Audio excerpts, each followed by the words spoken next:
Ben oui, donc je m'appelle Justin, j'ai été sur le voyage Ships to Shores 5.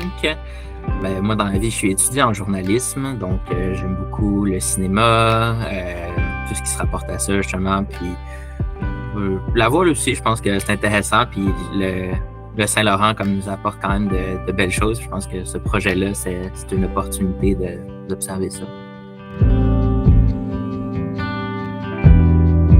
Le rassemblement, je pense que c'est ça vraiment que j'ai vraiment essayé de mettre de l'avant à travers les 5 capsules, puis c'est surtout à travers 5 thèmes différents que je l'aborde. Vraiment comment le bateau, comment le fleuve, comment tous ces éléments-là ont pu réunir comme des personnes qui, avant le voyage, se connaissaient pas du tout, puis qui après sont devenus de bons amis, d'excellentes connaissances, puis comment ça a fait ressortir tout ce qui était bon de ces personnes-là, puis vraiment juste le bon fond puis la gentillesse pure dans les humains.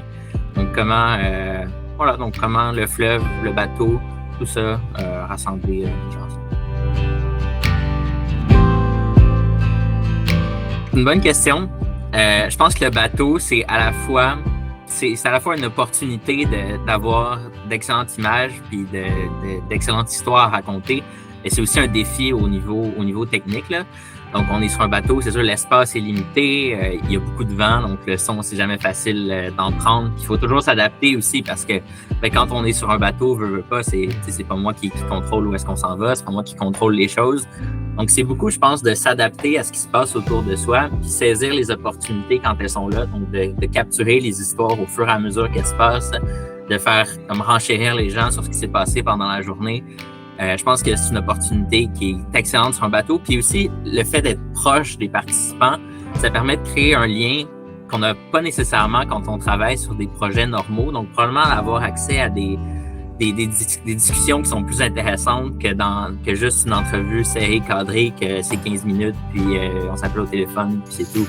Donc, je pense que le milieu de vie qui est offert par le bateau offre un endroit de création qui est formidable, autant pour les rencontres, mais aussi pour le visuel, parce que on le constate, c'est beau partout là, quand on est on a été dans le fjord du Saguenay, j'avais jamais été là avant, puis y aller dans le cadre d'un projet documentaire, par exemple, c'est toujours le fun d'avoir des belles images, puis c'est assez facile à illustrer, par exemple, quand on fait du tournage sur un voilier.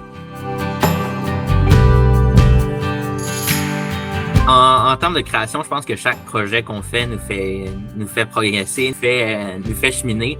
Donc, c'est certain que les méthodes, par exemple, que j'ai utilisées sur le bateau, puis les techniques d'entrevue, etc., vont me servir dans d'autres projets dans le futur. Et pour ce qui est de l'inspiration, je pense que ça m'a fait réaliser que on est au Québec, puis peu importe, l'envie peut-être de travailler ailleurs de Montréal dans le futur, c'est quelque chose qui me tenterait. Donc, moi, je suis journaliste, donc c'est certain qu'il y a des stations à Rimouski, il y a des stations à Gaspé. Je pense qu'avant de faire ça, c'est quelque chose on regarde et on se dit je sais pas si ça me tenterait de faire ça plus tard, je sais pas si ça me tente de travailler, mais maintenant que je l'ai fait, je serais complètement ouvert comme à vraiment partir ailleurs puis justement explorer d'autres pistes, plus loin des centres puis justement travailler dans ces milieux maritimes-là, c'est formidable.